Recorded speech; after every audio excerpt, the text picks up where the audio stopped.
মই আজি এটা অত্যন্ত ভয়ংকৰ খবৰ লগত লৈ এই লাইভটো কৰিছোঁ।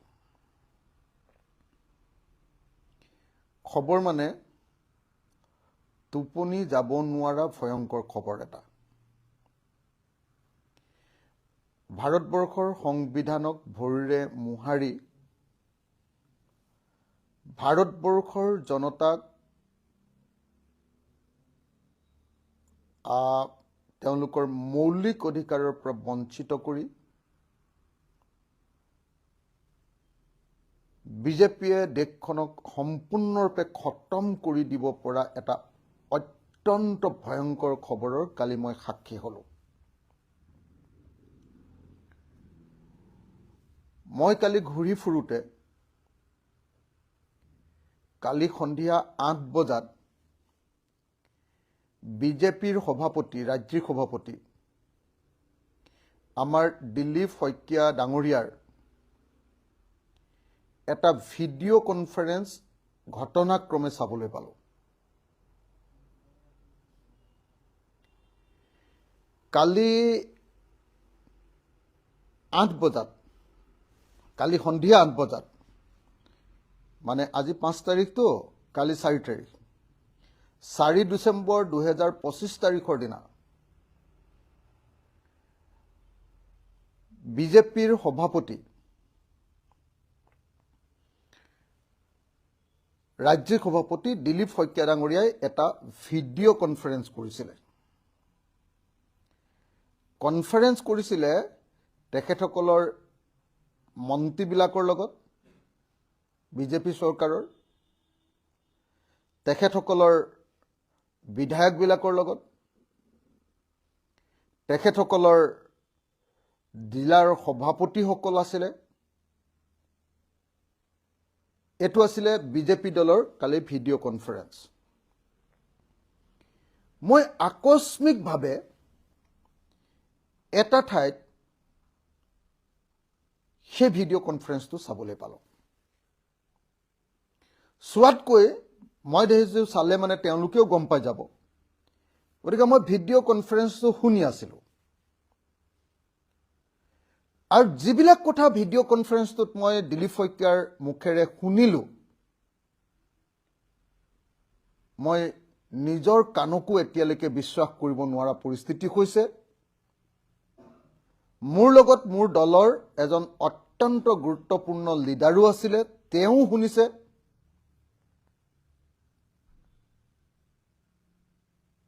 আৰু কথাখিনি শুনি কালিৰ পৰা মই ভালকে টোপনি মাৰিব পৰা নাই, ভালকে চিন্তা কৰিব পৰা নাই। মই কি কৰোঁ কি নকৰোঁ এইটোকে ভাবি আছোঁ।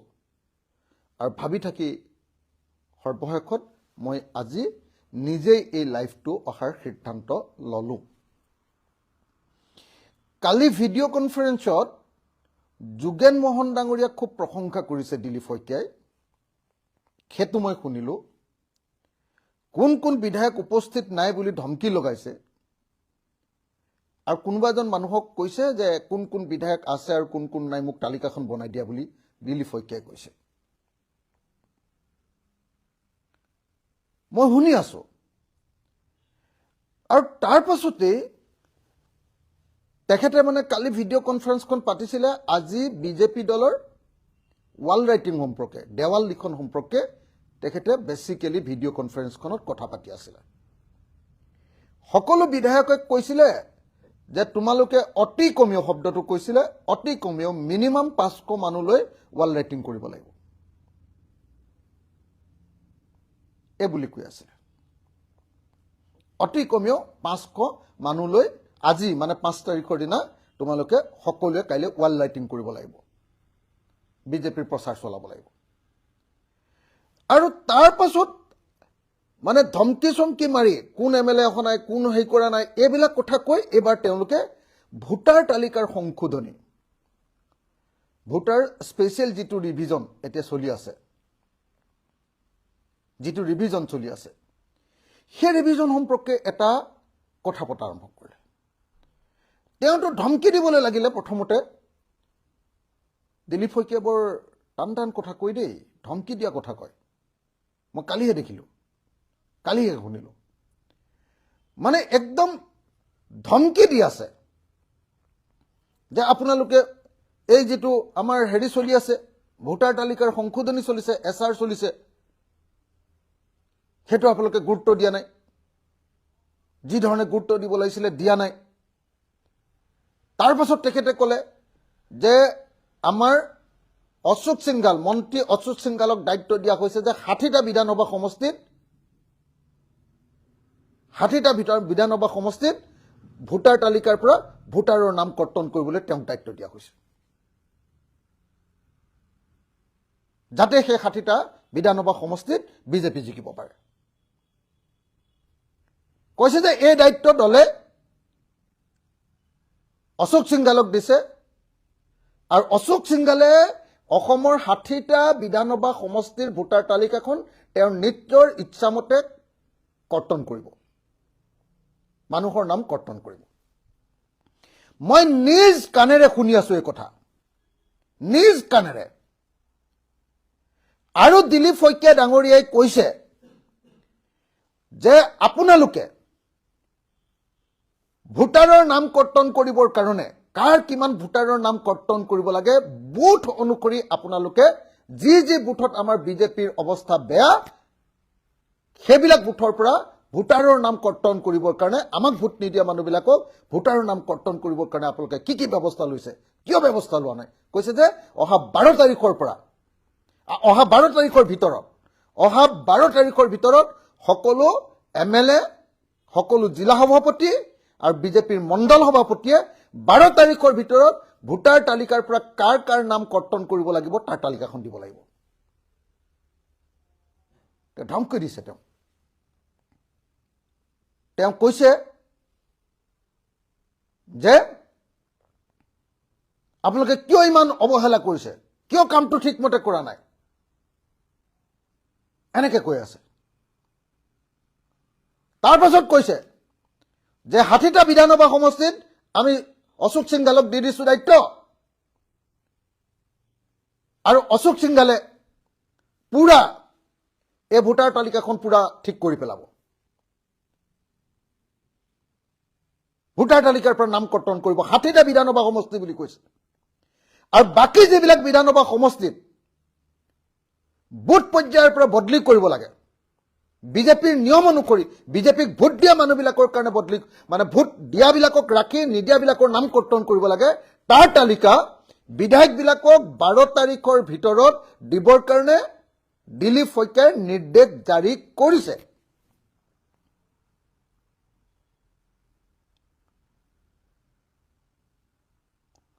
মই এজন বিজেপি লিডাৰৰ মোবাইলত প্ৰথমতে চালো, তাৰপিছত মোক দেখি যাব বুলি ভাবি মই চাউণ্ডটো শুনি আছো।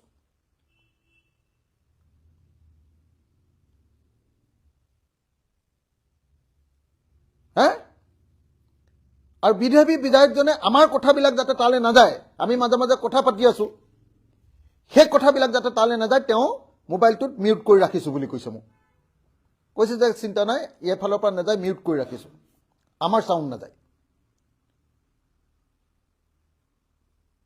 আশ্চৰ্যজনক ঘটনা। মই টাইমটো পৰ্যন্ত আপোনালোকক কৈ দিছো যে 8টা বজাত বোধহয় হেৰিখন আছিলে, 8টা বজাত বোধহয় তেওঁলোকৰ এই কি কয় ভিডিঅ' কনফাৰেন্সখন আছিলে, বোধহয় 8:10 মই ইমান মনত ৰখা নাই, আৰু 8:10-12 মানত আৰম্ভ হৈছে যেন লাগিছে মোৰ ভিডিঅ' কনফাৰেন্সখন। আৰু অলপ দীঘলীয়াকে চলি আছেতো, 8:38-40 মানত বোধহয় মানে দিলীপ শইকীয়াই এই কথাকেইটা কৈছে। মই নিজ কাণেৰে শুনি আছো, আৰু মোৰ লগত মোৰ দলৰ এজন গুৰুত্বপূৰ্ণ সতীৰ্থই এই কথাবিলাক পুৰা শুনি আছে। এতিয়া এই কথাটো মই মিছাকে কৈছো বুলিতো নিশ্চয় সকলোৱে হুলস্থুল কৰিব। অসমৰ মুখ্যমন্ত্ৰীয়েতো একেবাৰে মানি নলব, সেইকাৰণে মই আজি যেতিয়া মই এই লাইভটো কৰিম বুলি কৈছিলো, তেতিয়াই মই 2 বাৰ হিমন্ত বিশ্ব শৰ্মাক টেগ কৰি দিছো মেনশ্যন কৰি দিছোঁ যে আপুনি মোৰ এই লাইভটো শুনিব, মোৰ লাইভ শুনিবলৈ আপুনি বৰ শান্তি পায় আৰু মোৰ লাইভ শুনিবলৈ আপোনাৰ টোপনিটো ভাল হয়। মই সেইকাৰণে টেগ কৰি দিছোঁ যে অসমৰ মুখ্যমন্ত্ৰী ডাঙৰীয়া, আপুনি কি কৰিবলৈ লৈছে মই এইবাৰ নিজ কাণৰে শুনি ললো। আপোনাৰ দলৰ ৰাজ্যিক সভাপতি দিলীপ শইকীয়াই স্পষ্ট ভাষাত আপোনালোকৰ মন্ত্ৰী য'ত যোগেন মোহনো সেই কনফাৰেন্সখনত উপস্থিত আছে, যোগেন মোহনক প্ৰশংসা কৰিছে, কোন কোন নাই বুলি বিধায়কক তাক তালিকা দিবৰ কাৰণে কোনোবাজনক মোক লিখি দিবি বুলি কৈছে। বিধায়ক বহু সংখ্যক আছে, জিলা সভাপতি আছে, আৰু তাত অতি স্পষ্ট ভাষাৰে কৈছে দিলীপ শইকীয়াই যে ভোটাৰ তালিকাৰ যি ৰিভিজন চলি আছে এইটো কিয় আমাৰ পাৰ্টিৰ মানুহবিলাকে যিমান গুৰুত্ব দি ল'ব লাগে লোৱা নাই কিয়?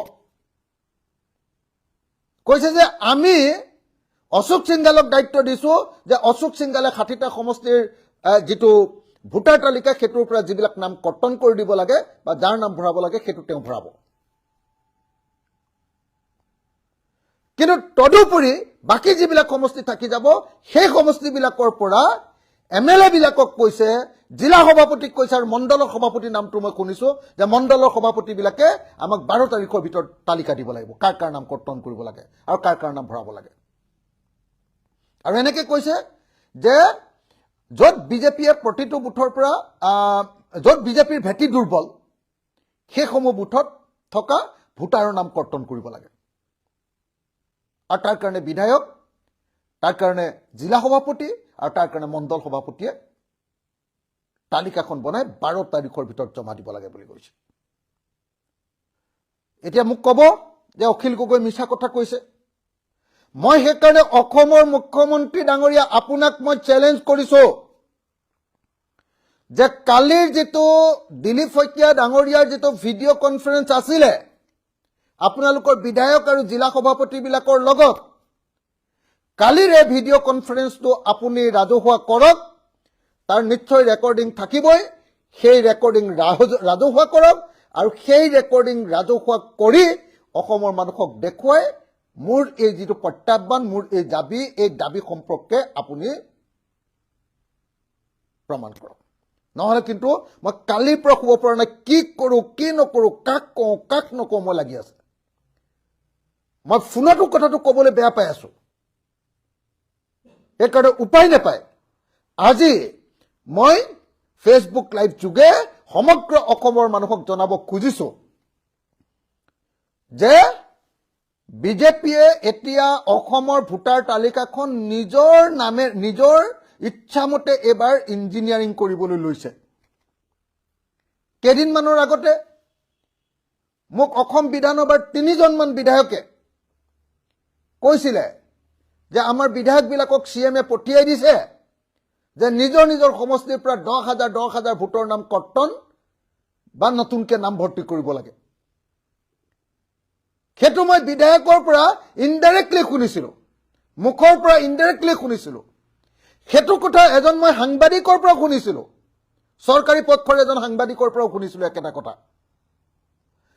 এতিয়া কালি সন্ধিয়া 8 বজাৰ যিটো লাইভ আছিলে, এই লাইভটোত মই নিশ্চিতভাৱে নিজ কাণেৰে নিজেই মই দিলীপ শইকীয়াৰ মুখেৰে পুৰা নিজৰ বক্তব্য, দিলীপ শইকীয়াৰ নিজৰ বক্তব্য, স্বয়ং দিলীপ শইকীয়াৰ বক্তব্য স্বয়ং মই অখিল গগৈয়ে নিজে শুনিছো। আৰু তাত তেওঁ অসমৰ 60টা সমষ্টিৰ ভোটাৰ তালিকাখন সম্পূৰ্ণৰূপে বদলাই দিয়াৰ কাৰণে দায়িত্ব অশোক সিংঘালক দিছো বুলি কৈছে। আৰু বাকীবিলাক সমষ্টিৰ কাৰণে যি মতে বুথ ৱাইজ ভোটাৰ তালিকা সংশোধন কৰিব লাগে, কাৰবাৰ নাম যিমান মানুহৰ নাম যিবিলাকক বিজেপিক ভোট নিদিয়ে সেইবিলাকৰ নাম কৰ্তন কৰিবলৈ আৰু নতুনকৈ নাম ভৰ্তি কৰিবৰ কাৰণে কালি নিৰ্দেশ দিছে। আৰু দিলীপ শইকীয়াই পুৰা খঙত দমত কৈ আছে কথাখিনি।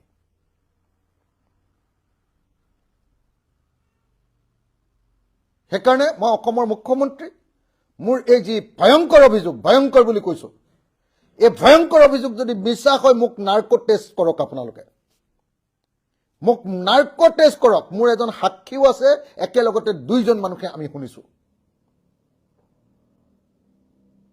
দুইজন মানুহে আমি শুনিছো একেলগতে দুইজন মানুহে আমি শুনিছো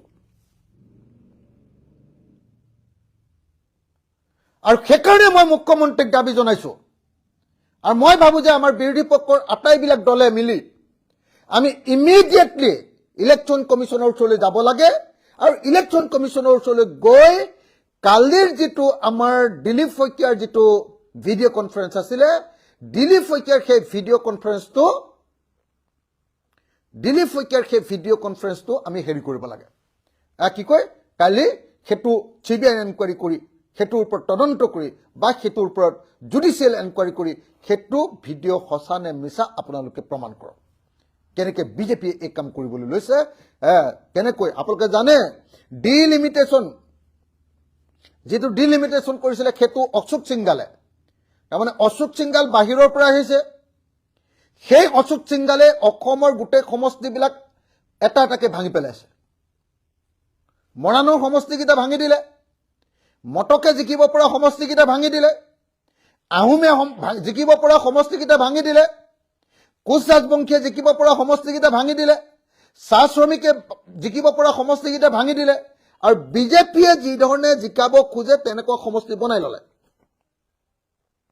আৰু মুছলমানবিলাককতো এটা ঠাইত চব ভৰাই দিলে এইটো কৰিলে অশোক সিংগালৰ জৰিয়তে হিমন্ত বিশ্ব শৰ্মাই এইটো কাম কৰালে অশোক সিংগালৰ জৰিয়তে এবাৰ আকৌ অশোক সিংগালক দায়িত্ব দিছে 60টা বিধানসভা সমষ্টিৰ ভোটাৰ তালিকা সম্পূৰ্ণৰূপে বদলাই পেলাবৰ কাৰণে আৰু বাকি সমষ্টিবিলাকত যিবিলাক ঠাইত বুধয় যিবিলাক ঠাইত এই 60টা থাকে তেওঁলোকৰ ষ্ট্ৰেটেজিক সমষ্টি বাকি সমষ্টিবিলাকত ইয়াৰ বুথৰ ভিত্তিত কাৰ নাম কাটি দিব লাগে আৰু কাৰ নাম ভৰাব লাগে সেইটোৰ কাৰণে দায়িত্ব প্ৰদান কৰিছে সংশ্লিষ্ট বিধায়ক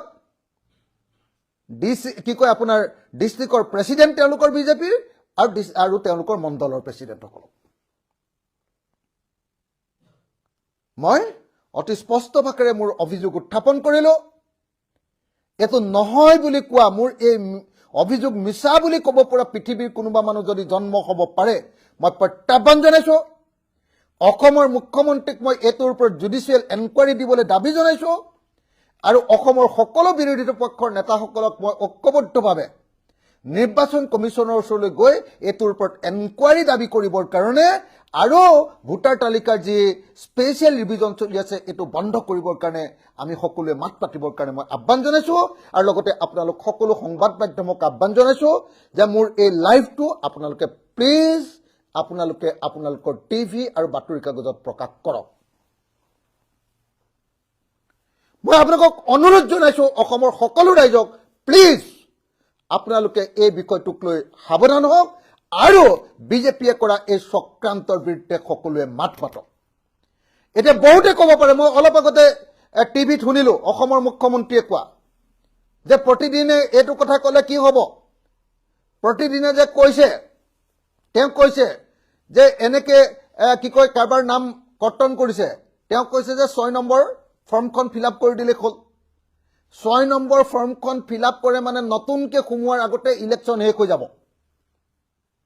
ইলেকশ্যন শেষ হৈ যাব তাৰ পাছত ইলেকশ্যন শেষ হৈ যোৱাৰ পাছত আকৌ সেইবিলাক মানুহৰ নাম ভুৱাই দিব কিন্তু যিবিলাক মানুহে বিজেপিক ভোট নিদিয়ে তেনেকুৱা লাখ লাখ ভোটাৰৰ নাম কৰ্তন কৰিবৰ কাৰণে অশোক সিংগাল বাহিনী দিলীপ শইকীয়া বাহিনী হিমন্ত বিশ্ব শৰ্মা বাহিনী ইতিমধ্যে ফিল্ডত নামি গ'ল আৰু মই নিজ কাণেৰে দিলীপ শইকীয়াৰ এই বক্তব্য শুনাৰ পাছত মই নিজে আচলতে স্তব্ধ হৈ গৈছিলো মই কি কৰো কি নকৰো কেনেকৈ কি কৰো এটুক লৈ ভাবি আছিলো আৰু এতিয়া মই আপোনালোকৰ সন্মুখত অসমৰ ৰাইজৰ সন্মুখত গোটেই কথাখিনি কৈ দিছো ইয়াৰ পাছত অসমৰ ৰাইজে কেতিয়া কি কৰে কেনেকৈ কি কৰে আপোনালোকে সিদ্ধান্ত লওক নহলে কিন্তু অসমৰ ৰাইজৰ ভোটৰ যি অধিকাৰ মৌলিক অধিকাৰ এজন নাগৰিকৰ আটাইতকৈ ডাঙৰ মৌলিক অধিকাৰটো কি ভোটাধিকাৰ সেই ভোটাধিকাৰটো নাইকিয়া কৰি দিব খুজিছে আৰু সেইকাৰণে মই আপোনালোকক সকলোকে